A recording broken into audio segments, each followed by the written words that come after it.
Welcome to the Windy City Bender Podcast with your hosts, Nolly, Poetzy, Jarom, and Tanner.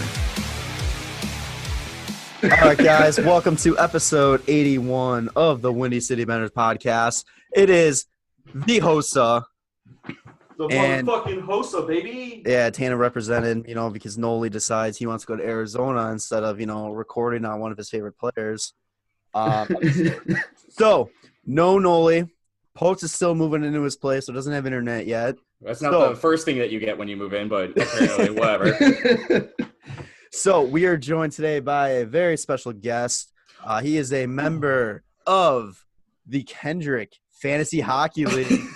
First place right now, too, First boys. place right now. Just to let you know. One of my best buddies played high school hockey with him. He went and played at Western Michigan, or not Western Michigan, that's your brother. He played at Western Illinois. Did dog shit nothing after that. Did some coaching in Janesville, Wisconsin. My buddy, Kevin Meegan. Welcome to the pod, my dude. Thanks for having me on, boys. This is fun already. I get fucking hype. Oh, I don't even know why I didn't tell you just to do the intro. I don't either. I was like, I don't even care what you're saying. I'm jumping in. I know what's going on. So, and as usual, we are joined by Tanner as well. How you doing, buddy? What's up? Let's do it. It's fucking, oh, man. I'm so excited for Hawks Talk. Lots going on. Kind of a big change from how it was last week episode here. So let's start with some Hawks Talk. Are the Hawks back, boys? I think they're on their way. Things are clicking. They went, I don't know. Did we record? We recorded during that Vancouver game. Yeah. And so they ended up winning that. And then they lost to Pittsburgh, beat Toronto, and beat Vegas. So they just went 3-1 in a week. Disregarding all the shots against. Doing pretty fucking good. Yeah. A win's a win, So the last four games, out of 8 possible points, they picked up 7. Through the month of November, they are 4-1-2. Is it frozen? Am I frozen? No, Tanner's frozen though. Oh no! You good, Tanner? That's all good. Yeah. All right. So I don't know if you heard that. So last 4 games, out of 8 possible points, they pick up 7. In the month of November, they are 4-1-2 right now. It's definitely looking good. Yeah, I think the main concern right now is just those shots against. Yeah, I was actually watching. I was reading a couple of reports on NBC Sports, and the Hawks changed their system. I guess their offensive system. They haven't changed anything on their defensive side, but since November started, they had some sort of team meeting, and Colin was like, "Oh, I took what they said, and we just let them be more free on the offensive zone." So it's a real big transition game. So if you look back at all their games, every time someone scores, it's 2 goals one way, 3 goals the other way, and then 2 goals and then 3 goals. It's every game that they've played in this streak has been 2 to 3 goals either way. So defensively, they're not much better than they were before, but offensively, they're just crushing it right now. This is what we were seeing last season in March and February when oh my God, the offense is clicking. There's about 8 to 9 goals each game just all together because we are just firing on all cylinders offensively and just giving up dog shit on the defense. The only better thing about this year is we have not only Crow but Robin Lehner, and they both showed this within the past week that it's oh yeah.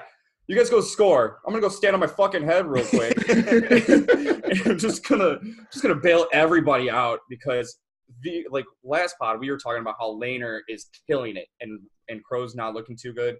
Holy shit. Crawford in that Vegas game. Oh. What was going on? Nothing was going in. And then I was in the last minute, we were up 5-1. I was 5-2. I was they're gonna put one in. It's gonna be some garbage goal. And of course, Nate Schmidt just gets it, just throws it at the net and just fucking goes in. And Crawford's I don't fucking care, man. Yeah. My save percentage is still over 90. What? I love how they go down 2-0 and then they can score 5 goals unanswered. Just nobody, just nothing. There's we're just going to put these in. What was it? That tuck shot that went right off the post. I thought that was just in. I was like, oh my God, that's in and out. That's fucking, ooh. Well, the ref just like his hand just went right for it. He's like, yeah, I'm not even gonna like. That's definitely a goal. It had to have been a goal. I don't even think Like- Tuck thought that went in because like showing behind the net, like celebrating. Yeah. And that point, he's like, "Oh, all right," does a stoic twirl and like points at Yeah. the bench and just takes off. Dude, but what a fucking rocket of a shot Yeah. that was too. I was like, oh my God. Fuck. He's sweet. Tuck's pretty sweet. That mustache too. That Oh, mustache yeah. chin strap. Yeah. Oh. Also, he was all over the place the entire game. Like I felt like he had like at least 9 or 10 shots. It was ridiculous how much that he had the puck and drove the play.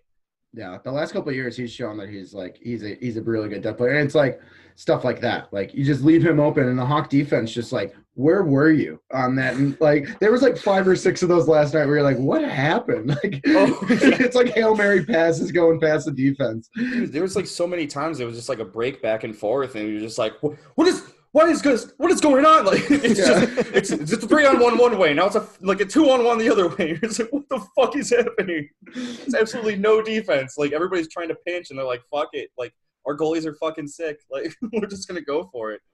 Okay. Oh my God. But yeah, so kind of what you mentioned earlier, the shot situation going on. This is something Poetz actually wanted us to bring up as well. I went back through all the games in November for shots. So last night, Vegas had 42. The Leafs had 57. Yeah. Pittsburgh had 31. Vancouver 38. The Ducks 38. And then the Kings 49. The Kings at 49? Dude, we're not going to last allowing that many fucking shots. Well, Yeah, they did just send down Boquist today. Yeah. Too. So they're trying to figure out defense. Like they're just trying to figure out who can they get out there that won't let up shots. Well, so Connor Murphy's going to be coming back, which hopefully, Mhm. I mean, have another defensive defenseman out there is going to be hopefully. But, Yeah. I mean, let's reiterate how hopeful we are for Yeah. this. Because the Hawks are last in the league in shots against per game. oh God, They're literally averaging 37 shots against per game.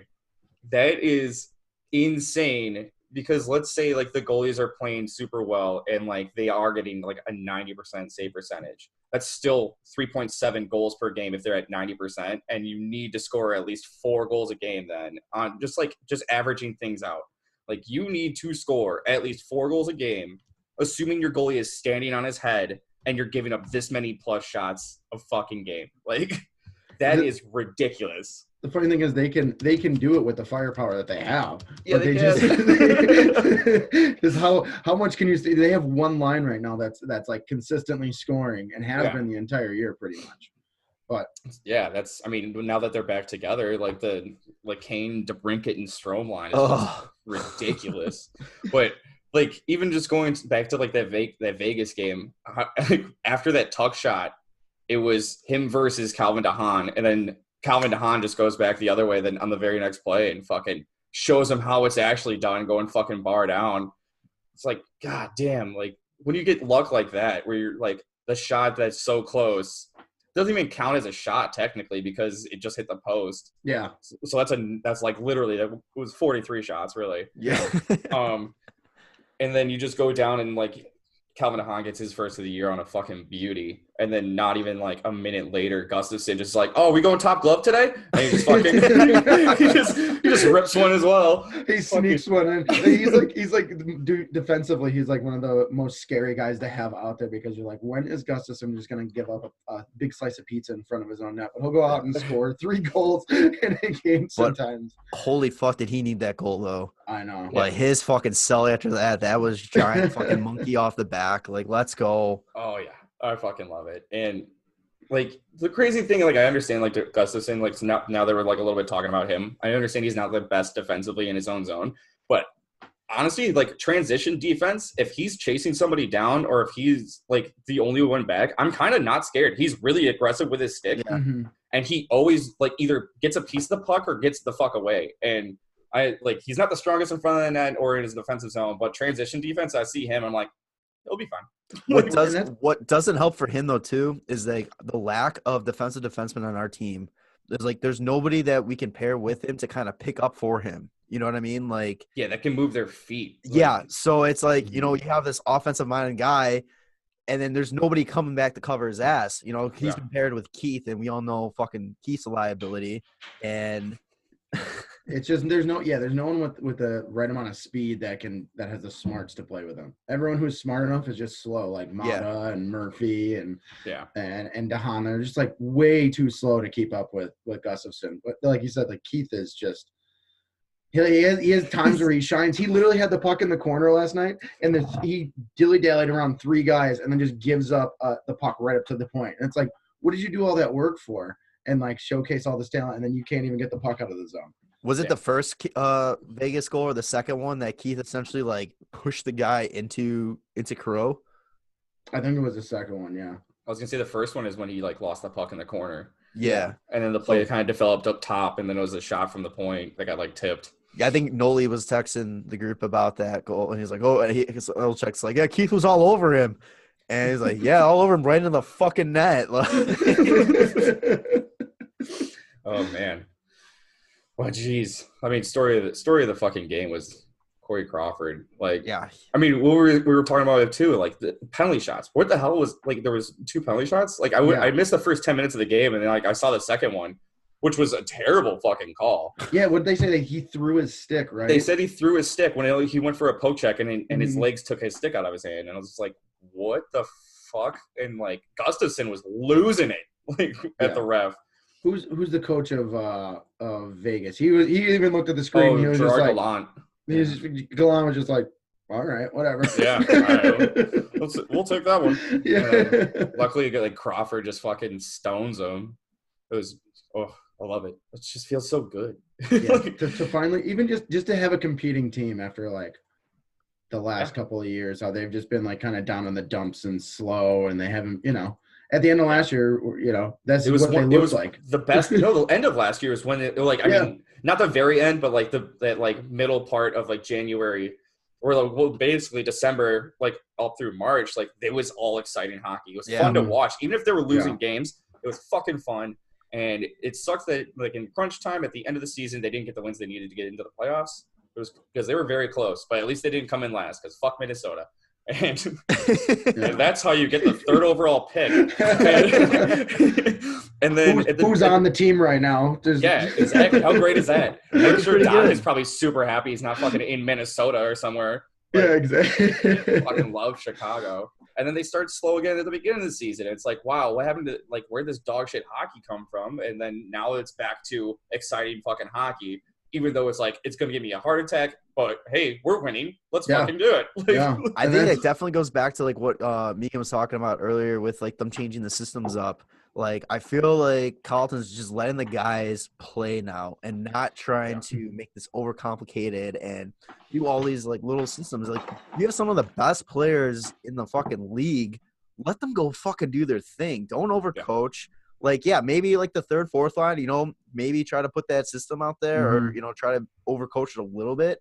But that fucking Kane, Strome, DeBrincat line, Taves, like, just let them fucking play. Don't overthink it. Let's work on those defensive systems, maybe. Yeah, like, yeah, exactly. Those are offense, clearly – well, offense is not your issue. The best defense is a great offense. If you control the puck 59 minutes of the game, you're fine. Hell yeah, dude.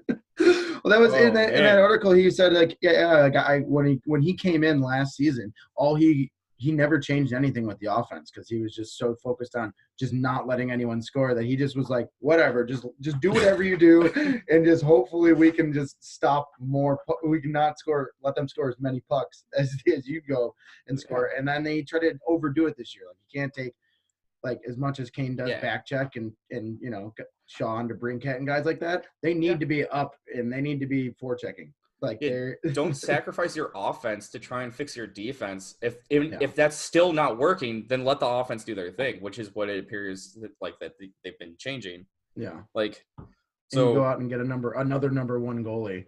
Yeah, seriously. You get a Vezina that? candidate from like last season who had unreal numbers, and the Islanders were like, well, he was okay. And it's just like, well, all right, we'll take him. Fine, thank you. Fuck. Oh, man.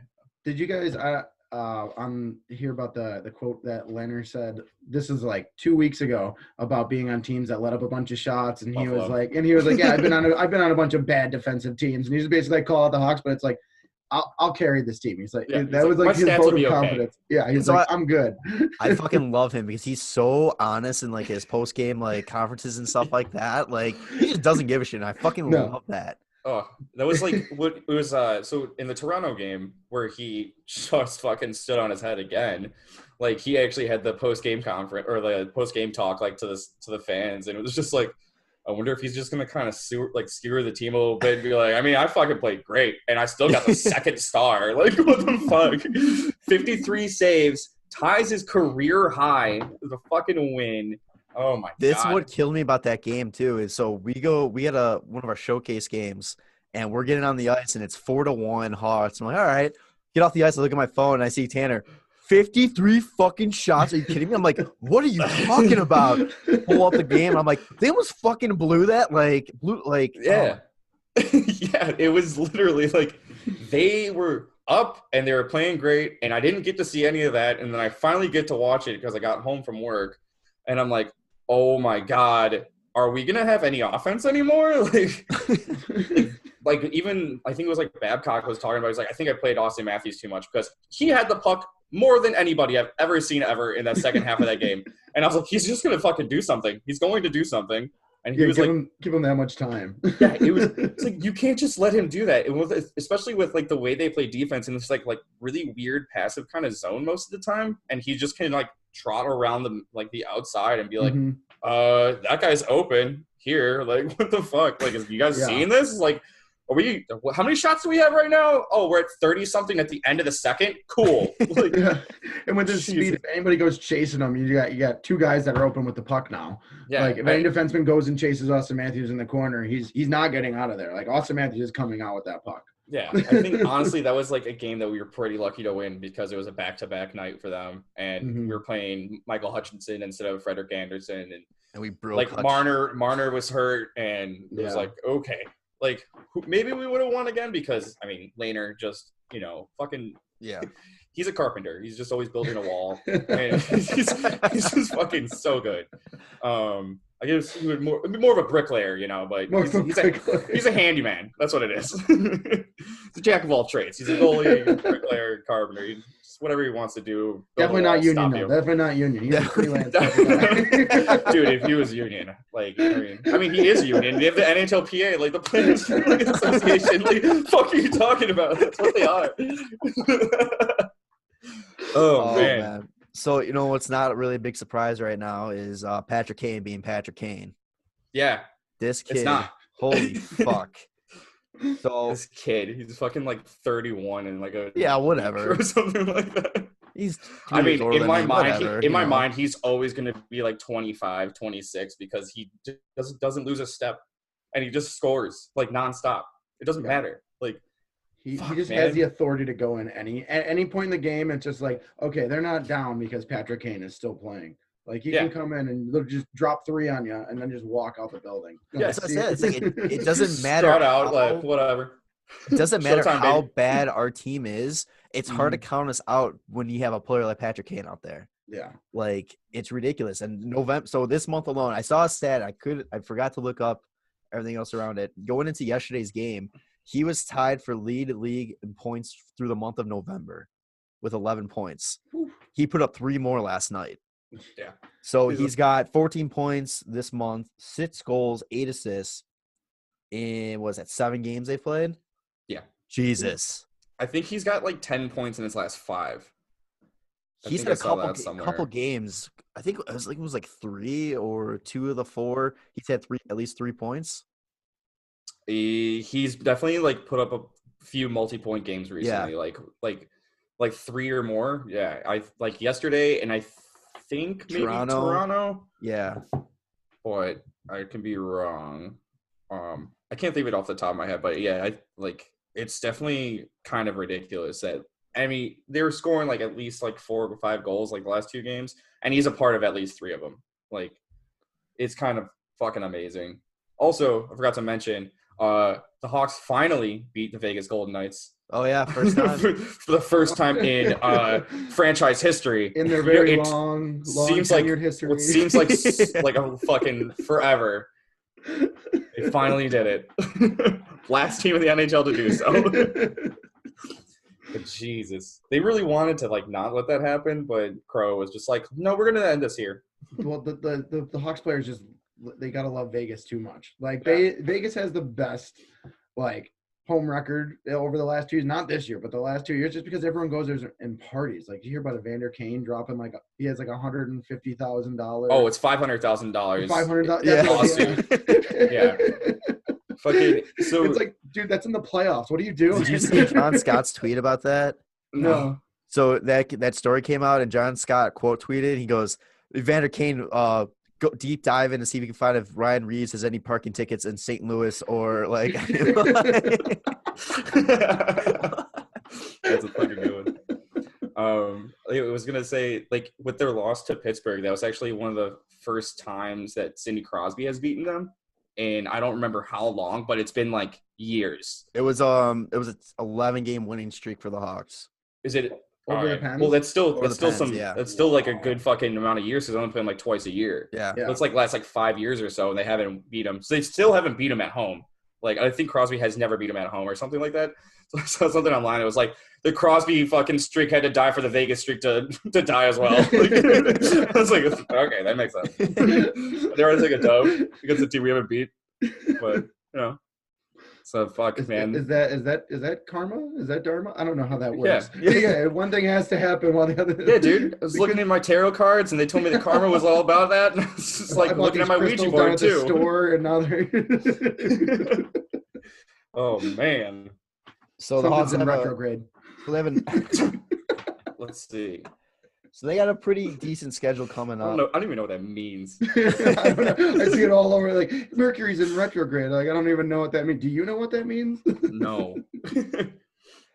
So this weekend they got the Preds in Nashville, then they got the Sabres at home on Sunday. What are the chances they keep the Predators under 50 shots? Oh God. Well, yeah. What was it that first time they played them? It was like 53.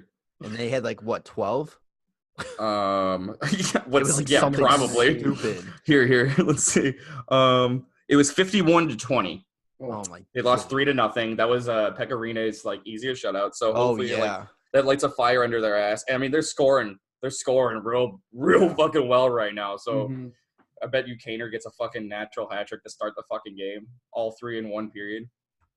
But that's only if Rene's playing, because maybe he's not. You never know. Maybe UC Saros is in. But yeah, so they got both those guys are like they're both you got it. giant Swedes, man. Yeah. Or no, giant Finnish. They're Finns. They're fucking massive. They're like 6'4" and like 6'5". Like Yeah. now we got Robin Lehner, who's like 6'4", which is cool. We'll match them. Swede versus Finn. Let's do it. Do you think? Oh, actually, do you think that Lehner will get the start the next game, or do you think Crow is going to get the start? They both played like unbelievable. See, that's tough because it kind of goes back to what we talked about last week. It's like really who's got that? Because I know it's like a 1A, 1B situation, but it's like every time you think one goalie's running away with like the 1A, the next one comes up and just fucking nope, I'm taking this. So. Well, their stats are pretty much identical, other than save percentage and goals against average. Like their wins, they're like it's like 4-3-2, and then 3-4-2. So it's like you can put either one in right now, especially with how good they're doing offensively. Like it's crazy to talk about how great they have played so recently in the last two games, knowing that we have 7 goals against as like in those 2 games. It's like who fucking cares? We have 10 goals for. There's 7 goals against, and we're still praising them. Like fuck, like it honestly could have been like 8 or 9 goals against, like in either of those games if they're an average goaltender. 99 fucking shots in those 2 games against. and That's 7 ridiculous. and 7 goals against. I'll fucking take that any day. Yeah, that's silly.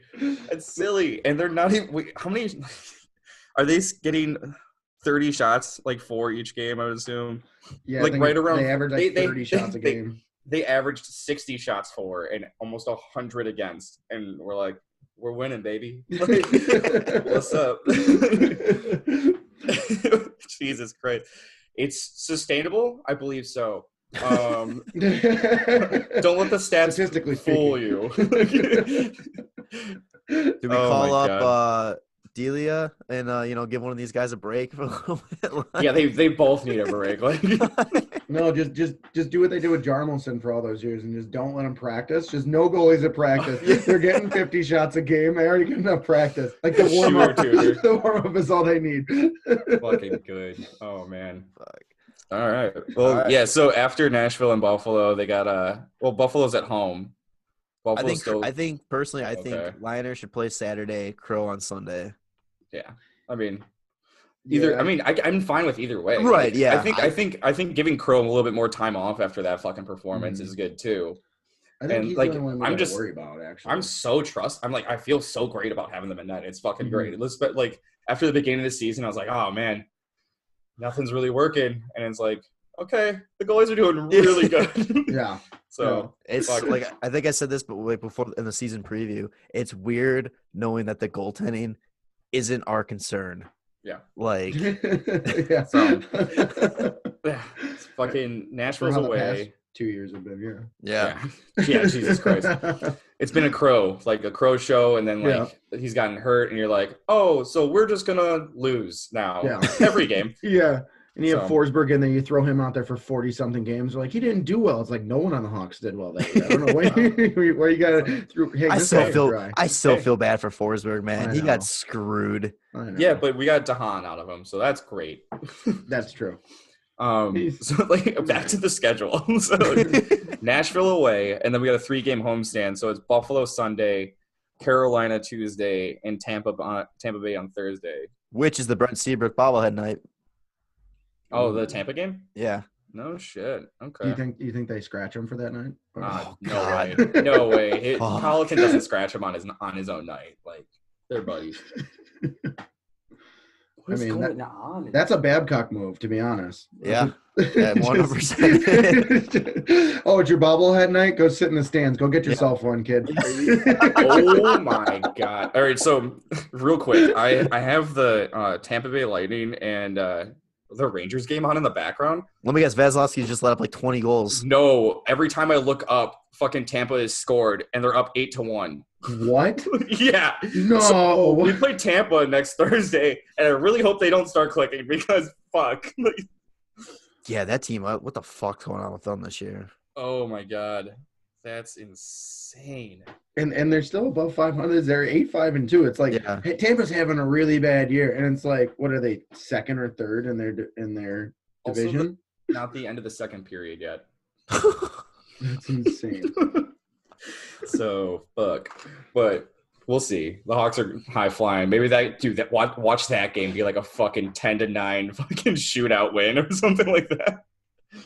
That's one of those ones where you're just like, yeah, just bet the over. Bet whatever the Yeah. over is. I don't care. I'm putting it on. Tampa Bay is getting 60 plus shots. The Hawks are going to get 34, and it's going to be a 6-6 tie at the end of the game. I'm calling it, man. I'm calling Nashville. Kaner's getting a natty hattie at the beginning of the game. First period. Tampa and the Hawks are going fucking OT 6-6. Fucking, it's gonna be a wild week. All right, Oh, so man. before we wrap up Hawks talk, Thanksgiving is 2 weeks away. Hawks are 3 points out of that playoff spot for even the division and the wild card. Technically, that last spot's 21 points. They're at 18 right now.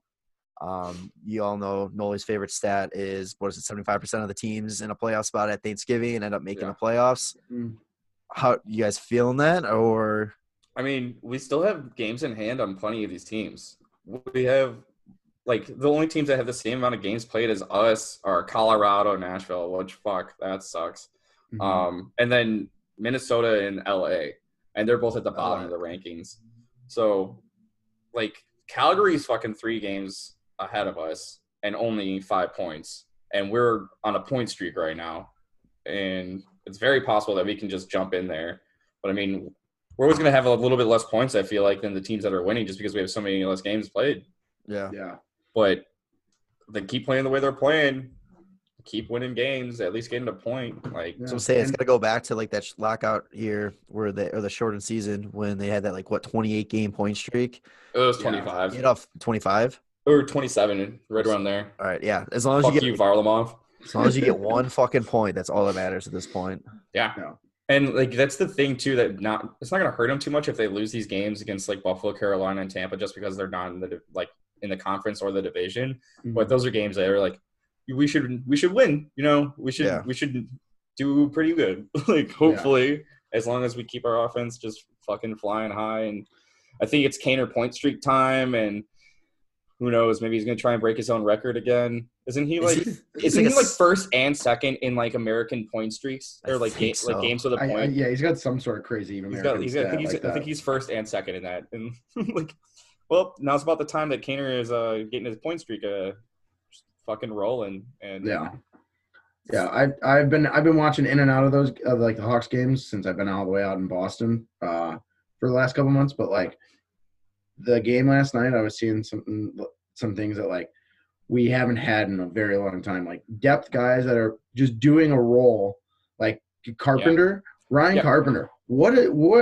How do we get him? Like sneaky. Dude, I love that good. guy. We signed him. We signed him from Vegas. He's actually had a very good start to the season, playing third, fourth line minutes. Mm-hmm. He is like that third, fourth line center that you can just throw out in any situation. You're like, he's going to give you everything you got for the puck. Like I think he's over 50% in faceoff, but he's a plus 5 as well. Yeah, and especially since he's not out there like all the time when we've been scoring like crazy. He was a plus player when we were playing like shit. Yeah, it's like I think guys just got to start figuring out like that third line. I love that Shaw Camp Kubelik line. Yeah. Oh, Kubelik, I can't wait Camp for him. and Kubelik are just like really good together. Fucking love Kubelik. Yeah. I'm so glad we were able to pick that kid up. He's a shooter. He wants to just fucking put that puck on net. He's our Ovi. Oh, yeah. Like we need to get him on that power play more, man. He's got such a good upside, and I think he's like you see him in interviews, and he's such like this like methodical type player where like you don't ever see these foreign guys that be like, yeah, I shoot puck score type guys, you know what I mean? Or like I see him open, I pass him puck, you know, and he's just like, yeah, I really thought about where that was gonna go, and like he's just such an oddball. I can't wait for him to finally like open up like on the ice. Just be a fucking weirdo. Yeah. Just be like a Brizgalov. Yeah, because then you got to worry about a goal scorer on that line with Sean Camp just like hitting you every time you get the puck. They're just gonna go right at your head.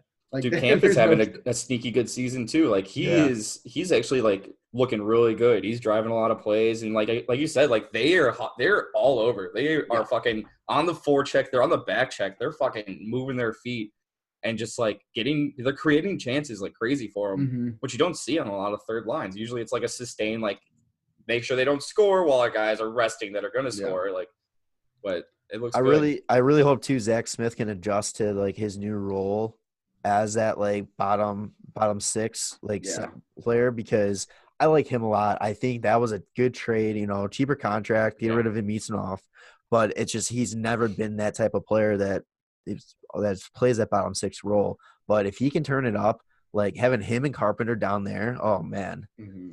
Yeah, I mean, and they're really good defensively. So like having Doc on that line, it's kind of like, okay, we understand he's going to make some mistakes, but these guys are fucking so good, like defensively, that like will kind of allow him to like not get down on himself, because it's like a mistake's not going to be in the back of our own net. Yeah. You know, the right guys to teach him that role. Yeah. Maybe gives him a little bit more free reign. He has that puck on his stick. He doesn't look like an 18-year-old kid when he gets the puck and he goes in the corner. Like he's coming out of those battles, and you're like, you don't ever see that from an 18, 19-year-old kid. He fucking, that goal that he had against Vegas was just him working hard, getting to the net, and like you see it. That's just each of his goals have been like fucking get to the net, and the puck just finds him. And the first one off his leg, the second one was just a little like rebound that flashed out to the side, and he fucking buried it as hard as he could. And then the same thing yesterday. He was just fucking. That was a little bit of a hard. Do you think he threw that one on net so hard as redemption for his first career goal against Vegas, just being so like shit? So he's like, I gotta fucking make sure this is good. I think he doesn't give a shit, and he would kick it in if he could. No. Yeah, I believe it was all for the show, because he was going out on town in Vegas after that. It was like, I'm gonna make a statement right now. Oh, that'd be hilarious. I'm sure like anywhere in Vegas is just like, I don't know who you are. I'm so speaking of Doc though too. He posted, I don't know if you saw his Instagram. He posted a picture of him and Boquist, and the caption was like, "Always my buddy." Like he's already like missing the fucking kid. Oh, that's funny. Dude, they're fucking our first round draft picks the last 2 Dude, years. them on the bench at the CPHL was fucking hilarious. Like I fucking forget that they're 18, 19-year-old kids. The shit that they're talking about, or, like joking around about. I'm like thinking, well, fuck, you guys are NHLers. Come on, fucking figure it out. And I'm like, you're fucking a kid. All right, let's go. Like, whoa, what's that Whoa, wording? whoa. That wording you use. Yeah, Ooh. I was hoping you weren't going to call it out because it's fuck. Oh, yeah. All right. So. All right, so speaking of wordings, let's move to NHL talk. Hey. Oh, wait, one question. Who's going to take that spot that now that Boquist is gone? Connor Murphy. Oh, he's coming. But yeah, I think he's about to come back, yeah. Okay, so that's why they sent him down, not because Yeah, no, I don't think it was like for any reason or anything like that. I think it's because Murphy's coming back, and with who's it, Gus and who's the other guy? Is it Cuckoo's more offensive? Cuckoo? No. Yeah, okay. No. Cuckoo's the guy that they have the scratch then. Yeah. Okay. He's still like the 7th D. Yeah. Yeah, so, I mean, like with all the guys that you have there, I think he's the only one that's able to go down to the AHL without waivers. Yeah, which makes sense. Yeah, but he's gonna be. I think he's just gonna be one of those guys for this year. He's gonna be the guy like come up, see if you can get him on a streak. If he doesn't streak, send him back down because he's just gonna keep tearing it up. Unless he is fucking just on a roll and tearing it up in the AHL, and it's just like he's too good to fucking be there, then you bring him up and just risk losing somebody to waivers or try and maybe move someone, and so you can bring him up too. Yeah, and there's a couple of guys on Rockford right now that are just absolutely just lighting it up.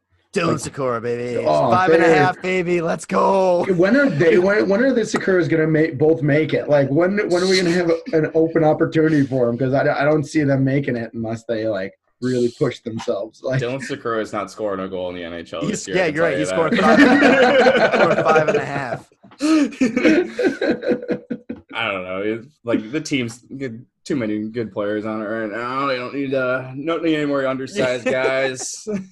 You will not win this bet. You will. You can let Nylander. You can let Nylander just go down. You know. No. Nylander's good. I like him. I don't like that he gets like moved off the line, but I understand when you like yesterday versus Vegas, they moved him off the Tays line just to keep it a little bit more defensive, putting a shot up there, and then it was like, and then Strome puts us up by another goal, and then Nylander's back out there on that line. It's like I get it. Like you want to put out somebody a little bit more defensive. That's with Tays inside, but he doesn't play bad. Like he's not. It's not like it's deserving that he comes off the line. I just understand the mindset and the change of the lines.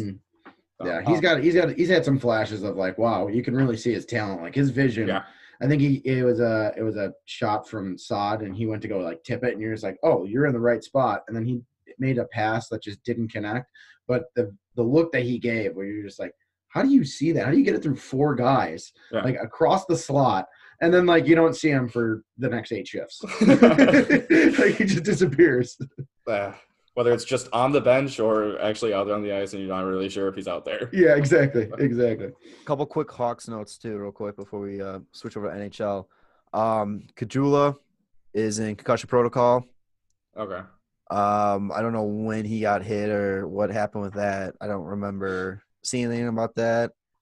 And then we also signed his first name's skipping me. That third round pick, Regula. Right? Regula, yeah. To a 3-year entry-level deal. He's likely not going to be reporting to Rockford this year because obviously he plays for the London Knights, who always go deep in the playoffs for the OHL. And he's like their captain or something. Yeah. Or he's like one of their captains. So I keep hearing that him and Boquist play together and they were fucking filthy together. So that's another thing to fucking look forward to. So that like looking at the trade that we had where we sent Nick Schmaltz to Arizona, it's now become Dylan Strome and I think it's Alex Regula. Alex, like, I mean, if he ends up being a serviceable NHL defenseman, he's got a huge fucking shot. He can rip it too. He's fucking big to begin with too. Like he's like 6'4", 6'5". He's a point per game player right now. Yeah. In 14 games, he got 15 points. So what first round bus is Bowman going to trade him for? Lawson Krause. I mean, it's Arizona. That's definitely possible. It's Alec Regula. So, yeah. Pretty fucking cool. So I mean, it's kind of funny. He grew up in Michigan, got drafted by Detroit, but he played for the Chicago Steel. yeah. And now he's in the OHL, and That's 16, 17. I think he might have won the I think it's called the Calder Cup actually. I think he might have been on that championship team. No, isn't for the Clarkson? Steel. Clarkson, something Clarkson like that. Cup, yeah. Yeah. I think that was the year the they Calder won Cup is the AHL trophy. Well, yeah, I've seen other places have it be called the Calder Cup though. All named after the same guy. It's like why? Everybody wants the Calder. Hey, Kyle Calder did made a big impression in the league, so place him the trophy after him. It's all over the place. Can I just name a trophy after Cal Clutterbuck? Because I think that winning the Clutterbuck would be hilarious. Just the best third or fourth liner of the year. No, I'm talking league championship, like a beer league. The Clutterbuck. No, I was gonna say you get a trophy that only goes to the bottom third in time on ice players and with the most points, the Cal Clutterbuck trophy. That's Cal Clutterbuck. That'd be fucking funny. 200 plus hits. You got to qualify. 200 plus. Yeah, hits. 200 plus hits. 100 plus penalty minutes. Yeah. That's fucking great. Yeah, so NHL talk, huh? NHL talk. Couple quick things, and then we'll get to the main story of NHL the past week or so. So Sidney Crosby just had surgery yesterday or today. I don't know what the time frame was. It was yesterday for a sports hernia. So he's been playing with. Yeah, he's been playing with since training camp. Total hockey guy. Didn't want to put the team out. So yeah, there's too many injuries on the team, so he didn't want to go get the surgery because he didn't want to put the team in such a deep handicap.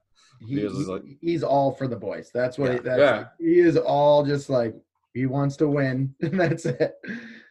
Someone had to probably literally handcuff him and bring him to the surgery. He was like, "No, I'm good. I got another 95 games." I can see that. He tried playing with that concussion too after in the outdoor game. He was trying to play still. They had to freaking drag him off the ice. So he's out for a minimum 6 weeks with that. So I mean, this is do or die time right now for Pittsburgh. Is Malkin still out? No, he's back. I think. He's back. Is he? Yeah. So I guess remember. That helps a little bit then. I'm pretty sure I heard that. I'm pretty sure I heard or was watching the game a couple days ago. They played Boston, and they were saying his name over the speakers. Oh, good that he's back because Crosby's out. Yeah, Crosby. Yeah, you're gonna super Malkin out there. Yeah, they haven't talked. I had heard or read an article a week and a half ago or 2 weeks ago that was Sidney Crosby, might be playing injured. It's he's always playing injured. That guy is never not playing injured at this point in his career. Also, Malkin was in the game against Chicago. He's played the last 5 games. Oh yeah, that's what I figured. Yeah. So yes, he's back. Okay. Other than that, Mitch Marner, he's out 4 weeks, high ankle sprain. Which that's a bitch. That just looked bad. What even happened? It just his ankle just fell off his body. Right off the draw, he just turned and it just he just fell. And his ankles looked twisted the other way. It's not a good look. No. Not good if you want to keep playing, No. Especially for that team too, that's they're such a fucking seesaw season too. So it's losing their top guy. I think I was listening to Steve Dangle today. I think they were saying that Marner was their leading point getter on the power play and averaged the most points in the last 5 games, even strength too, or something like that. Jeez. Jesus. So that's a huge offensive hole that they're gonna have to fill now. But Nealon just stepping up, finally playing the way he's supposed to, so that's gonna help them a little bit. Nobody's getting paid. Then very weird story out of LA. The Kings told Kovalchuk that he is going to be a healthy scratch for the foreseeable future. He's welcome to practice with the team, but they weren't going to play him. And then within 24 hours, it came out that they are just going to come to a termination on his contract. Mm-hmm. I think they're just trying to figure out all the wording and everything like that because he's got that 35 plus contract. And then Another thing too, I think they were originally going to try to trade somebody, but they would have to wait till the 15th of December after his. Well, that was yeah. It wasn't. Yeah. They didn't gonna have to wait. It was just they were more than likely going to. Well, yeah, because the bonus would be paid out at that point. And I don't think any team was going to take him before then. So essentially, they were going to be forced to. Yeah. So he's going to get bought out or not. I don't know if it's bought out. I don't know. It's mutual termination of the contract. So I think it's like he also agrees. Like buyout is like the team's like, I don't want to pay you anymore, and the player's like, well, you gotta. And they're like, well, we're going to buy you out, like, whatever. And, like, I think he's also like, fine, I'll just fucking leave, too. The termination's like they both agree to it. Yeah. Like, he's like, I don't want to be here either, so. Yeah. You think he just probably goes back to the K? Oh, he definitely gets picked up. You think so? I think someone's going to go after him. I mean, he's not Kovalchuk like what we think of him as, but, like, last year he played 64 games at 16 goals and 18 assists. I mean, if he gets on a team that isn't as slow and as old as LA is, because for a couple of years they basically did what the Hawks are doing right now. I'm pretty sure all of their contracts are 35 plus, right? Yeah, pretty close. They don't start prospecting until you're 28. That's right. You're past your prime in the AHL. It's like, all right. But I think someone's gonna be like, hey, we just need a guy who, like, we don't need him to be a defensive player, and just go out there and score. We'll put you in situations where you're gonna score. Kovalchuk goes to Dallas just to follow with Pavelski and Perry, so that they get one from each California team that's like about like 35 years old. I mean, you think he's only he'll sign for league minimum and all that kind of stuff. So it's like almost every team's in play too. Mm-hmm. Yeah, I wouldn't say every team's in play. Close to every team, I should say. Okay, close. Like if you have I could see like Detroit. Detroit needs like some top six scoring, and like they just traded for Perlini, they just traded for Robbie Fabry. I don't think that would make sense though. I don't. Yeah, but if they're not trying to tank. They didn't need people to score fucking goals. No, I just saying NHL talent for what they would probably need him to do. I don't think he's capable of. Yeah. I think you're gonna look for. I think it's gonna be a playoff contender right now who might need like a top 9 forward. Edmonton.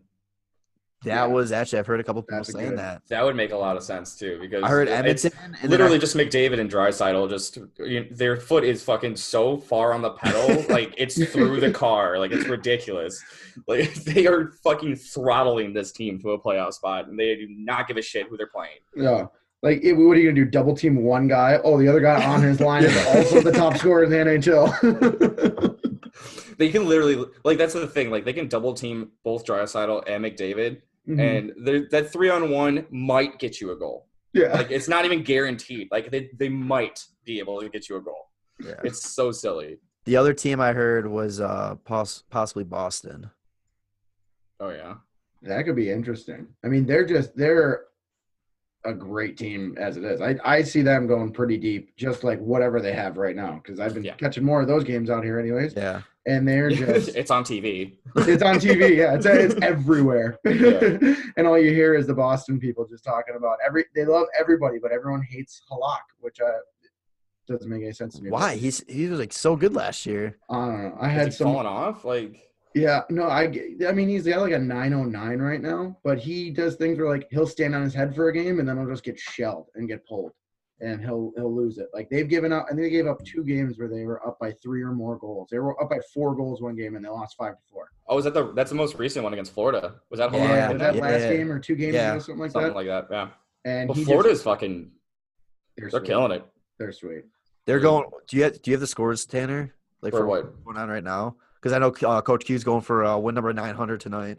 Oh, it's 2-2. Jets and Panthers. About 7.5 minutes left in the third. So Coach Q's going for win number 900, nice. And then we forgot to mention last episode that Lehner got win 100. Yeah, Lehner got win number 100, and Kane moved into the top 100 for all-time scoring too. He's a top 100 player. Yeah. NHL just called it way too early. They knew it. So.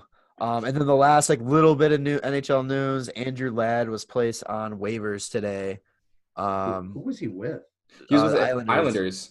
He's still got 4 years left at 5.5. So the reason why Lou Lamoriello came out and said that he was on like a rehab assignment down in the A, and that they didn't see enough to justify bringing him back up.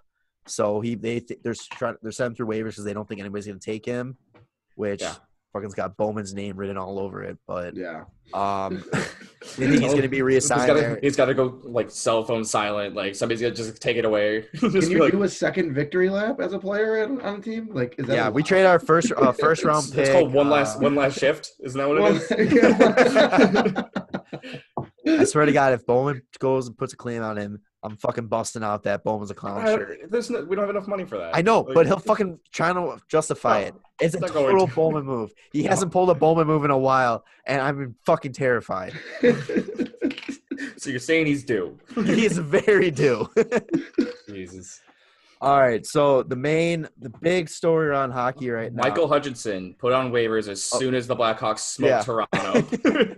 Oh yeah! Oh, that has to be so embarrassing, man. Yeah, like, just get shelled like that. I'm like, you're on literally one of the best offensive teams, all around teams in Toronto, and you just let up all of whatever he did. It's 5 goals, baby. Oh, he's had a weak bad year, I thought too. So I mean, he's playing the second game of the back-to-backs with a tired team in front of him. It doesn't matter who he's playing. Like Nolly had talked about it before. Like they had a back-to-back, and they put Hutchinson in against the Boston team. And it was just like, why would you do that instead of just like trying to play Anderson? Yeah. And I think they've had 5 or 6 back-to-backs already. Wow. I wouldn't doubt it, dude. It's ridiculous. It's a rough schedule. All right. So Hockey Night in Canada is going to have a new look this Saturday. Don Cherry was fired on Monday, which personally I think it was long overdue. For his comments that he made regarding Remembrance Day for them and the poppies that all the Canadians wear for the veterans and all that. I don't really want to go into what he said. Just basically it was just he dropped the "you people," and that just did not go over well. It's a bad move in 2019. That's a very broad generalization. Like with the way he thinks, I just think that he was saying "you people" as not immigrants, but just people that aren't wearing poppies. Well, he definitely was talking about immigrants because he said, "You people come to our country." Oh, I guess. I forgot that part of the quote. Next 2 words. You people. Let's see where he goes with this one. Hold on. Let's pump the brakes here. This could go not as bad. Okay, it's bad right away. Come to our country, drink our milk, and eat our honey is what he said. Which didn't know milk and honey was such a big Canadian thing there. Yeah, milk comes in a bag, and apparently honey is what they call maple syrup because I thought that was their big thing. But yeah, so that did not go over well. He straight out said that he wasn't going to apologize. He doubled down on it afterwards. He's doing kind of like his little press tour in Canada, trying to like save face a little bit. And now he's like, well, I was just planning on going to Hockey Night on Saturday and, explaining my comments and all that.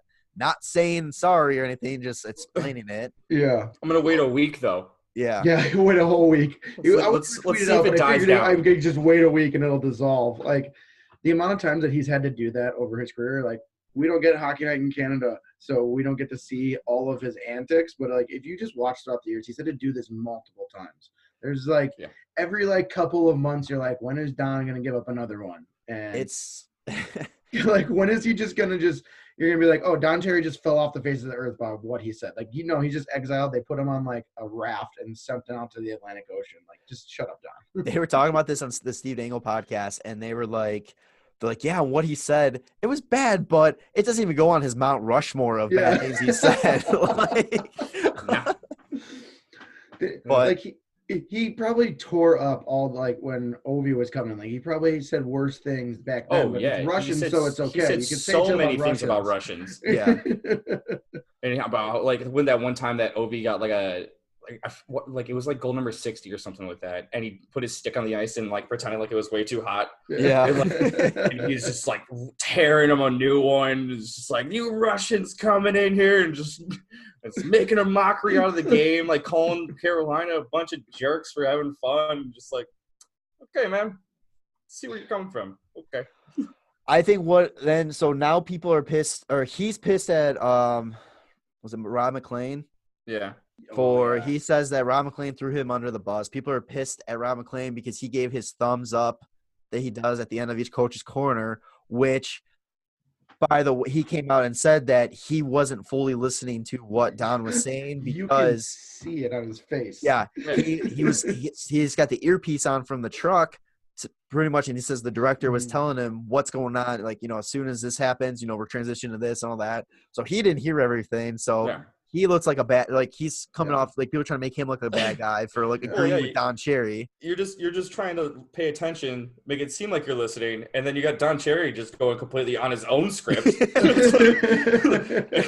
like if Ron McClain heard any of it, I'm sure he would have been like, "Sorry, where was that in the notes?"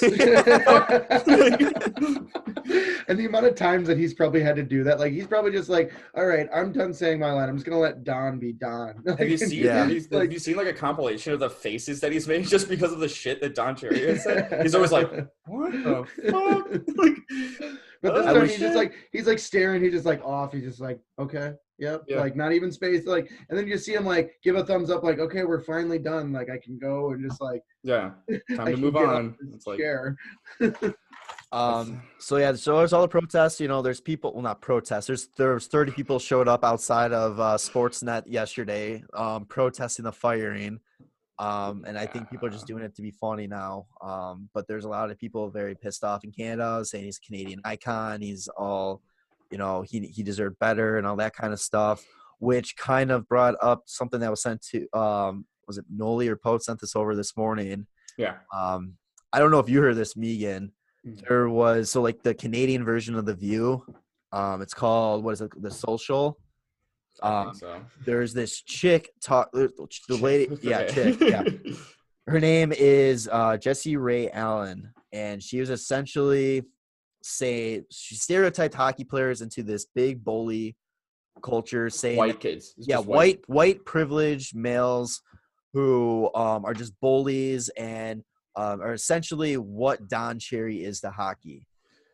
So she took him generalizing people and then generalized people in even like a more negative light, like Yeah.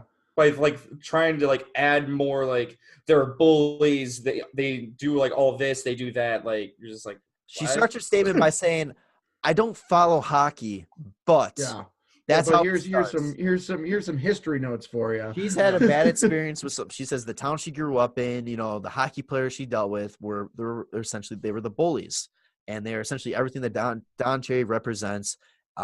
She's like, you know, hockey players pay $5,000. First off, where the fuck were they playing $5,000? Because Canada. that is Canadian. It's Canadian money, so you know it's true. only like $2 American. That's fair. It's monopoly money. All Yeah, this dude. kind of stuff, and all Hockey's that. part of like their healthcare. Like it's one of their things. It's just Good like physical her activity. comments. It was so frustrating. Not only because she was essentially doing what she was complaining about, and then she's going after probably one of the greatest and one of the best communities. Like honestly, Yeah. hockey is the hockey community is by far one of the best communities out there. It's one of like the closest like tight knit groups too, and it's not like we like they don't shut anybody out. Like you get more excited when you know somebody's a hockey player, but like you just go and fucking have fun. Like that's pretty much what it is. Like every time I've ever met a hockey player, like dude, let's fucking rip it up, have fun. Like we're not trying to start fights and fuck people up and like make fun of people or anything like that. Like there are asshole hockey players. I know I've dealt with some growing up playing, but I think majority of the people, like our entire friend group is all hockey players, and it's essentially more of a family than a friend group than anything. Like, and then when the hockey, like you talk about all these stories about the NHL players, what they do for these people. Fucking Biz just came out with that video on, was it Monday or for the guy from like Toronto during this week. Yeah. Oh my God, that was an emotional video. This guy, I forgot what the disease was. It was like Louis something disease. I can't remember off the top of my head. It was like Alzheimer's and dementia and it was Alzheimer's and like Parkinson's like together. And it was something along the lines where if you tried to treat one, you're just going to make the other one way worse. So there's not really any treatment for it. And he was only given like a really short timeline 3 years to live. Yeah. So his son reached out to Biz because they do those like hockey, like first timers and like experience videos. They reached out to Biz. Biz took him to Toronto to see a game. He met Austin Matthews, met all these guys. Mhm. And it's just like, if you haven't seen it, it's definitely worth the watch. Make sure you got tissues though. I was fighting back tears at work. It was like, I started watching. I'm like, I should have waited to get home to watch this. Like, it was just, but it's like stuff like that I'm sure other sports do stuff like that, but it's like hockey players go above and. I'm sorry, I pulled the video up just to see what the disease was. It started playing right away. It's like, oops. We'll just play you the audio from the video. And Yeah. what's going on? Hold on, 9 minutes of straight audio. It's like my challenge would be not like she's gonna fucking hear this or anything, but it's like she needs to open her eyes. Like she wants everybody to open their eyes to like the other side of hockey. She needs to open her eyes to the other, like the good side of hockey, and experience what these people do. I mean, a perfect example is what happened in her country with the Humboldt Broncos. Yeah. My God. Like that's like over $14 million was raised for that team. I think it was like 4 million. I thought it was a ton more. No, I thought it was a lot more. Yeah. There was a ton of money raised. At least 4 million at one And point. It was like you 4 wanna million know- at like the next day or something. Yeah. And you know what 95% of that money came from? The goddamn hockey community. Yeah. When I was working in juniors, we went around with milk buckets or with milk jugs and just had people do that. We'd take $1 out of every profit that we did, like a merchandise, and we'd throw it in the bucket. And like our team alone, probably something like, I think it was like 2,500 or something like that. No shit. 2,000. Yeah. And it was like, that's just one junior team. And there was also all the different like hockey clothing lines that were also making like Humboldt Broncos shirts where like basically once they cover their costs, all the proceeds were going to the Humboldt Broncos, like the whole like GoFundMe. And it was just a couple of them weren't even doing. They were eating it. They were taking the cost on and just giving full 100%. Yeah. That's crazy. Like even fucking Barstool was doing it. Like my buddy bought me one of the Barstool ones. Yeah.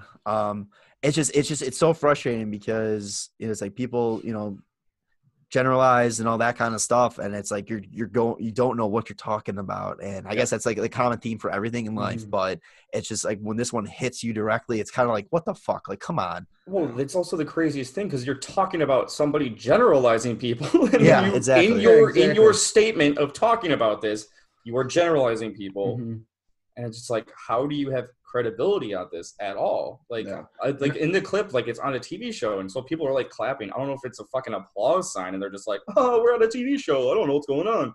But like, when you're listening to it, how do you just not like? Are you using yourself as an example of what like the fuck is going on? Like, that's so backwards. I've never seen somebody like complain about something and use that like what they're complaining about in their complaint. Like, what the fuck? Yeah, I don't know. It's a fucking terrible, like, it's a scary climate now, and it's like no matter what, someone's gonna be offended, or someone's gonna be pissed off by something, and I don't know. It's just it's terrible that she's taking shots at a community that's so great to try to make her point over an 80-year-old guy who is totally past, probably doesn't even know what the hell he did, all that kind of stuff. Like it's a guy that like even the hockey community is kind of like, well, it's grapes. Like, what are you gonna do? Like, grapes said something and it's pissing everybody off. I mean, the guy, he's been doing this since the 70s. Like, even when he was a player, he was this type of person. So they like use him as an example for a big generalization. It doesn't really like hold any weight in people that actually know the game and know hockey players and everything. Like, instead of saying, well, it's good that they fired this guy because of what he said, they're making an example out of it. They use that as like, oh, well, everybody's like this. Everyone in the hockey community thinks this way and proves it. But the guy got fired. It's not like anyone embraced him for saying it.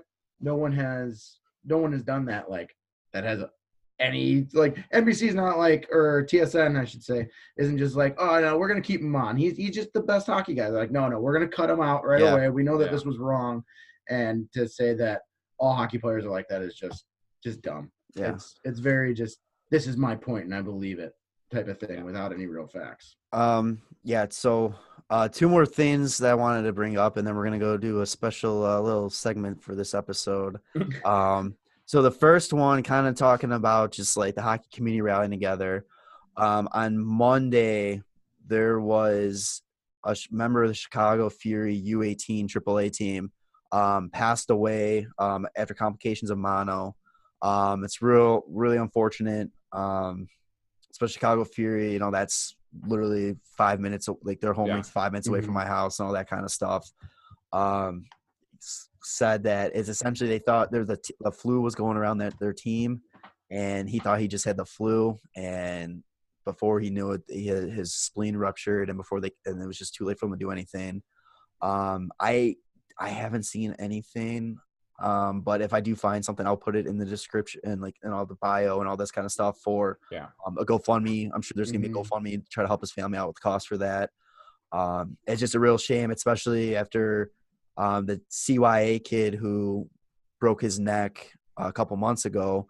We had the good news with him. He walked out of the hospital and all that kind of stuff. So it was a good positive. So it's unfortunate that a negative comes from that, from another incident like that. So our thoughts are with his family and his teammates and all that. And then another scary incident that happened today at Calgary Flames practice, TJ Brody actually had a seizure, collapsed, and had a seizure on the ice. So he was taken to the hospital, but it came out that he is alert and responsive. And I think that's all. Yeah, that's the only update right now, that he is alert and he's responsive. So holy shit, just so much is going on, all over the place. Let's just play hockey. Come on, boys, let's go. Well, on the lighter side of that, did you guys see the Humboldt Broncos player finally was moving his legs? Moved his legs after that. So did he get some surgery in Thailand? Yeah, it was like some experimental surgery. I want to bring up something pretty cool that we actually posted on our Instagram. I don't know if you've seen this, Kevin, but a Western Michigan University hockey player, born with 3 fingers, scored a hat trick. And then for his celebration, he took his glove off and just held up all 3 fingers. It was fucking awesome. Like the best fucking thing. That's great. Yeah. That is awesome. So that's a good little that's a good one. Shout out to Poetz's brother for sending that to Poetz. Otherwise, I don't think we would have found that way too late. But all right, so let's wrap this thing up. We'll go a little lighter note. We're gonna do a little addition. Since Don Cherry's out of the game now, Coach Corner's retired. We're going to bring up the Meegan Corner for this episode. Special edition. Little special edition All here, right. Meegan. So take it away, bud. Whatever you want to talk about. Okay, yeah. So I mentioned this earlier. So I just started working at a pro shop here in northern Massachusetts. I won't name where it is because it's like the only one up here. And people will be like, "Oh, you're the guy that I get my skate sharpened from, right?" But I have grown an immense amount of respect for the guys that one was actually our coach when Tanner and I played in high school, and he was like my pro shop guy. Well, he was also my coworker. Your coworker and your coach. Later on, he was our high school, our freshman year high school coach, and then I became coworkers with him at the pro shop I worked at my senior year. When he was then a college student playing against the kids who were seniors when we were freshmen. So this guy's had so I give him the most amount of respect after the last 4 or 5 months that I've worked at this place, because the amount of stupid people that come in the door, the amount of dumb questions and dumb things that people ask, I'm like, how did you put up with it? He was there for probably, let's say he's there for at least a decade and a half. He was there for 15 years. He was there before I even went to high school. He was there once I got out of high school. He was there when I was in college. I'm pretty sure I went back there 2 years ago to get my skate sharpened, and he was just I pop in on Saturdays now. So in 15 years you went from 7 days a week to just Saturdays. Yeah. That's a great career path. But it's a great place to be at that one at least. Yeah. And you guys both worked in pro shops, and I just want to, do you have any dumb stories that or one thing that you just drove you over the edge? Because there was this great story that I heard the first day I started working there. They told me about how one time there was just a couple of gay black guys decided to come into the store, and they saw all the shirts and everything, and you know how the packs of hockey socks, they come in 2, and this is really early 2000s, and so they were talking to one of the sales guys, and they're just ooh, I really like these scarves because they had on a mannequin, the sock was over the shoulder. and he just goes, yeah, you know the best thing about them, and they come in packs of 2. They're just like, fuck yeah, bought like 15.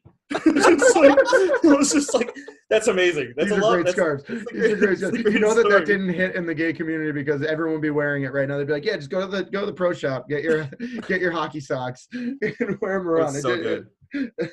Those were my favorite stories. I was like, that's brilliant. I love it.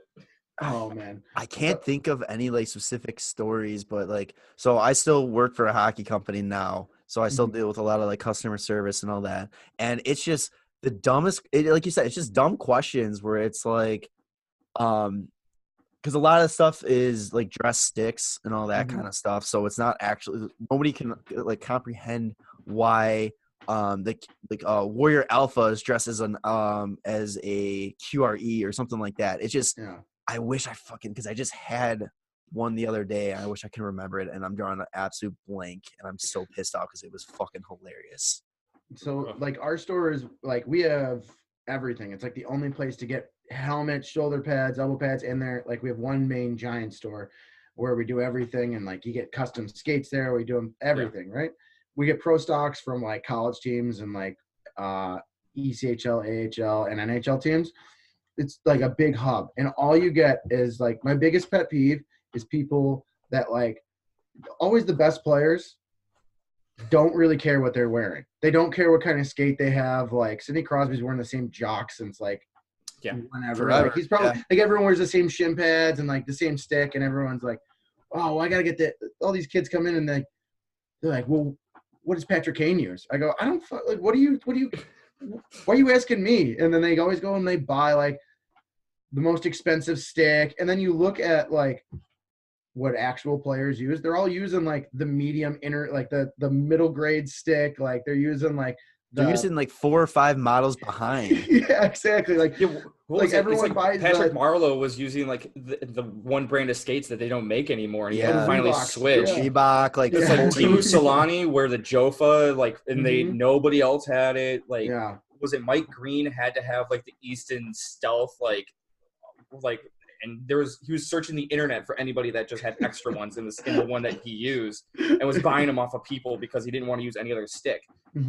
Shit's hilarious. Pittsburgh Penguins sold us all of Phil Kessel's Easton sticks when Easton refused to pay up like the branding fee.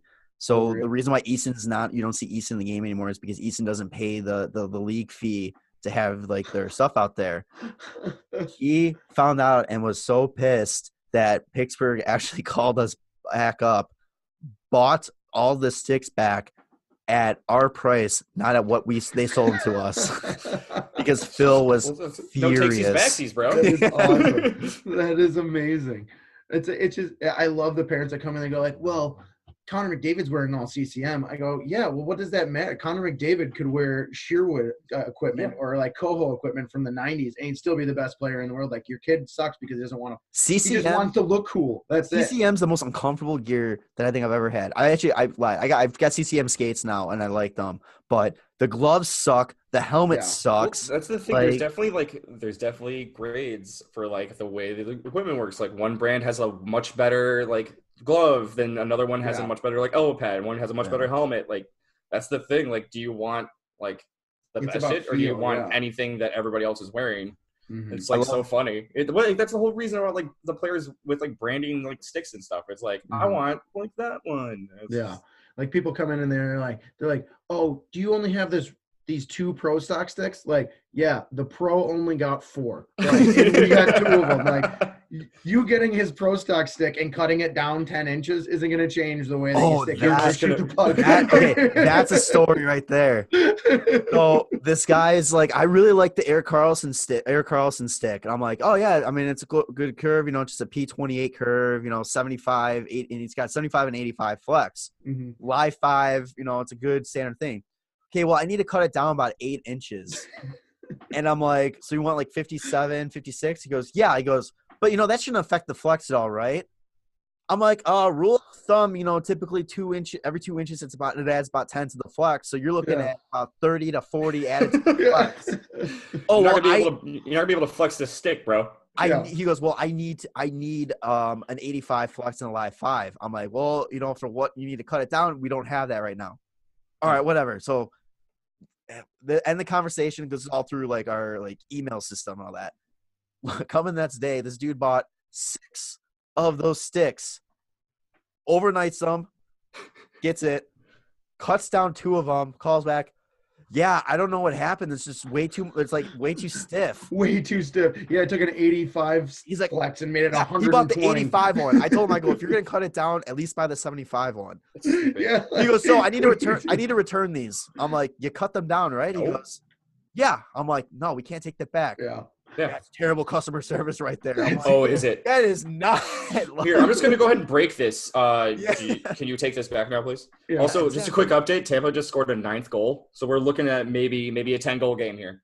Jesus Christ. There's still 7.5 minutes left. What's it? Is it 9-1 now? It's 9-2. 9-2. Yeah. Tell me Vasilevsky's playing at least. I wonder what sticks they're using. I don't know. Yeah, so the only time every 4 goals that Tampa Bay gets, the Rangers get 1. I'm not even kidding. I will say this though, when it comes to like people looking for sticks, I've always been the same way. Like it doesn't matter, but I've picked up the Bauer ADV stick. Oh, I've heard. I've sold a bunch of them, and people are like, "What does it do? Does it basically shoot for you?" I'm like, "Yeah, basically, it does. You don't got to put anything into it." Because it's so when I cut my stick down, it ends up being like 380 grams. Mm-hmm. I can't pick up another stick now without thinking it's like a fucking weighted training stick. Like I've officially ruined hockey sticks for myself. That sucks. I was gonna say, Kevin, you got to tell the story about the skates that you were telling us before we started recording. Okay, yeah. So this is what the two stories too. Like they're ridiculous. Yeah. So the one one's more of a common occurrence probably. I'm just gonna keep talking over you. I'll just tell your own story for you. Yeah, that one story. We'll just keep referring to the story, but I haven't told it yet. Yeah. So you're talking about the one with the 2 broken blades? Yeah. That one, and then just like why skates are rusted. Yeah. Oh my God. So all right. So this is my biggest pet peeve. My biggest pet peeve is people coming in and telling me, like, because mostly I work at rinks too, so like it's just a sharpener and like whatever little stuff, and they'll come in and they'll be like, "What's that?" He said where he works. He said where he works. He works at a rink somewhere in Massachusetts. And people will come in and they'll be like, "My son got his skates sharpened, and he says that they're dull." And you look down at them, and there's a big gouge across the side of them or whatever. And you're like, when did you get these skates sharpened, buddy? Like, and you're blaming me, the skate sharpening guy. And he's like, I don't know, like a month ago. You're like, okay, so yeah, a month ago, right? So this one parent comes in, and we're just chatting. He just asked me questions about it was actually about the ADV stick. And he goes, hey, like, to his kid, he's like, you need a skate sharpen. The kid's like, no, I'm fine. He goes, I'm going to go get his skates. Like, he never gets them sharpened. It's been several weeks. So he goes grabs the skates out of the bag, brings them to me, and just shows them to me. And they're 2 cracked blades right down the, like they were literally in the same spot. And you can see the blades are just like off. Like there's like the line is just like this. I'm like, how long has he been playing like this? He goes, I don't think he's taken his skates out of his bag other than to play in like 2 weeks. So he's been skating like that for 2 whole weeks. So, and then I had to send this guy, because I didn't have the blades, because it was the old CCMs with the screws in it. Oh yeah. You got to screw in like through the heel. Screws. And we don't have it. It's like the XS blade or whatever. We don't have anymore. Yeah. Everything's on a quick release trigger system now. So it's just, you can just pop them in and out. So I had to send this guy to another one of our stores, and have them sharpen it and put him in front of the line of all these. And he drove like 20 minutes out. He's from Connecticut, so he's like 3 hours from home. He's like, I don't know how this kid did this. What an idiot. And like I'm just like, how have you been skating like that? Like with completely broken edges. And then he's like, yeah, he's scored like 5 goals in the past 3 games. I'm like, your kid is just a stud. Like he's a stud, and he doesn't give a shit. He's like, you bought him these like $800 skates, and he's just like, fuck you, Dad. $90 blades, whatever. I'll just break them and skate on them for 2 more weeks. Black steel too? No, I gave him the black steel because that's all we had left at the end. Yeah, so that just stuff like that, it just really frustrates me. And then people coming up and like being like, giving you wet skates, like a wet skate. Like I have to handle this, right? Like, oh yeah, Tanner, you know, like it's so gross. It's so gross. It's so gross. So gross. And junior players are the worst. If you're a junior player and you're listening to this, dry your shit off before you go to a pro shop, because you don't. You come right from practice. You don't take a shower. You bring your fucking bag in, and your skates are wet and everything's wet. And you're like, "Can you retape my stick?" And the stick's all wet. And you're like, "Well, how am I going to do this?" But you hand Wait, me junior players are asking you to tape their stick? Dude, I had one guy go like, "How do you cover the toe?" I'm like, "You're 17. You're playing in like some like the EHL or something like that." I'm like, "How long have you been playing hockey, buddy? You don't know how to tape around the toe?" He's like, "Oh, can you get me the scissors? I can't cut just like a regular tape, like just a rip." He couldn't rip the stick. I'm like, "You're 6'4", like 200 pounds. Like you're this grown ass man, like, and you're asking me, the pro shop guy, to rip your tape or tape your stick for you." And it's like, it just drives me up a wall. The guys don't know how to do this. And this used to be stuff that like Tanner used to tape guys' sticks on our team because they just didn't care, because he's like so into it, right? Yeah. But like, how are you that just obnoxiously like not connected to your equipment? Like I know every little piece of detail of my equipment. I don't care what equipment I have, but I'm like, "Oh yeah, that strap's broken, whatever," you know, that type of stuff. It still works. Like it still doesn't works. fall out. Yeah. Yeah, and then and just like the very. That must have been what the kid was thinking. He's like, "Well, those blades are cracked, but they haven't fallen off. off. So they haven't fallen off. Still fucking bingo in every game. It doesn't matter." Oh man, it's that and what is it? It's like men's league players that decide that they need to go out and get the custom fit skate, and they're like, no, my foot feels better in the other skate. I'm like, yeah, but you're spending $900. You play once a week. Like you just started playing last year. You don't need $900 skates. Do you know who picked up those $900 skates? Oh, I have his name written in the system somewhere. Every time he comes in, I go to the back because I don't want to deal with him for 2 hours. Nolly picked up a pair. No. Oh, no But shit. to be fair, he got them half off. Okay. Oh, okay. But he still, like, Yeah. he was in there doing like the whole thing, and I'm just like, I'm watching him, and I'm like, What school are you going to, bud? bud. Where you playing? That is great. They are This is sick like- looking though. I mean, it is one thing to like look really cool, but no one knows the difference between like 2S Supreme and an S29. Yeah. Absolutely no one will know what the difference is. I had to get my little vent out. This really grinds my gears, guys. It really grinds my gears. Dry your shit. Dry your shit. Take care of it. Yeah, and don't like come right off the ice. Like if you come right off the ice and you put your like soaker on, and then parents come up and they're like, "Well, his blade keeps getting rusted. What can you guys do about it?" I'm like, "You can dry off your skates. Like your rivets are falling out. Like, and you blame us." And they're like, "Well, put it on the Sparks machine." I go, "Sparks machine ain't gonna help you. This thing's broken. Like I'm literally holding a skate that should not be used." Fucking holders falling off. Yeah, It's like, holders. Yeah. Why did you do this? Yeah. Why'd you do this to my son's skates? Yeah. Like, sorry. First time I'm touching these things. Jesus. Jesus Christ. Yeah, but I feel like some part of it is like sometimes it's parents enabling them. Like one parent came up to me and said, "Hey, do you guys sell the stick handling system with the lights on the bottom?" I go, "What are you talking about?" He goes, yeah. "Oh, I saw this. It's like $1,100 and it shows you where to stick handle." Yeah, I go, pure hockey sells that. I'm like, just because like you putting that numerical value into it isn't going to make your kid play any better. I know kids that like literally go outside before school and they shoot 100 pucks or whatever. They're out there for 45 minutes, and those kids are good because they want to try. Yeah. But just throwing money at the wall and people just like, "Well, I spent $800 on his skates and he's still not even one of the best players on the team." Like, please stop talking to me. Maybe you can buy goals. Is this like some sort of microtransaction thing that they're trying to do? It's like, oh, the more money I spend, the more goals we'll score. Like, yeah, exactly. You don't just it's not NHL 20 rules, like right. You get the best things for him. He'll be the best player out there. It still takes talent. Yeah, it's talent, skill, and effort. Yeah. Like you can have two, not one, but you pretty much need at least two. So that was my Don Cherry rant. You people. Oh no! Don't do that. You hockey parents out there, and you junior players. Well, this podcast was fun while it lasted. It's all good. It's been a great 81 episodes, guys. Couldn't reach 100.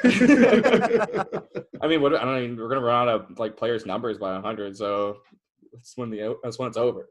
Well, also, when did kids get allowed to start using 99 again? What? They're Is that didn't. happening? They shouldn't be. I sharpened know. a pair of skates, and it wasn't Step Steel. It was another one of those like top end brands, like a really good blade, custom. I think they're called like Elite Blades or something like that. Yeah. And they're like, like they're reflective and all that. It had this kid's name on the blade and then 99. And I looked at it and I was like, who lets that? Like, what parent, what team is like, yeah, we're gonna let someone wear 99? Is that still not a thing? It shouldn't be a thing. It shouldn't be a thing. Like, but I mean, none of these kids have like watched Wayne Gretzky while they were growing up. No, oh no, you know what it is? They were born in the year 1999. They're born in the year 1999. They're 20 years old. Yeah, those are 20-year-olds. 12-year-old kids. A 12-year-old kid, and like, this is me coming back. Like, I was chirping the kid, like, because him and his dad left, and he comes back, and he's the sweetest kid, and his dad's really nice. And I was like, you're such an ass for chirping this kid, but someone should tell him that you shouldn't wear 99. Oh, 99, 66. Yeah, like the league. It was like, no one's wearing 99 ever again in the NHL. But you get to wear it, Mr. 12-year-old AAA player. It's always like in beer league, the guys that wear 99 in beer league are the fucking worst. Yeah. Like they can't even fucking skate. And it's like you want to chirp them, but it's like it's too easy. Like I don't want to like. Hey Gretzky, take a fucking seat. And just, whatever. Like I don't fucking know. That's so weird to me. Like Where the only other person who can wear it is Bubbles from Trailer Park Boys. He's got the 99 on his jersey. That's the only other guy that's allowed to wear 99. Just a Sunnyvale with the C right here. That's fucking great. All right, boys. So I think that's about going to do it for this episode. Episode 81, the Hossa, baby. Thank you guys so much for listening. Meegan, thank you so much for coming on, filling in. Thanks for having me on, boys. This was definitely got to have you on again soon. Yo, call me up from the minors whenever. I'm just in this in front of my mirror over here behind me. I just talked to myself, so I'm just waiting for the shot to come up to the big leagues again. All right, boys. So for Meegan, Tanner, and myself, we will see you next time. Love you, boys. Follow the boys on Twitter at WCBPodcast, on Instagram at WCBPodcast, and like them on Facebook, the Windy City Benders Podcast.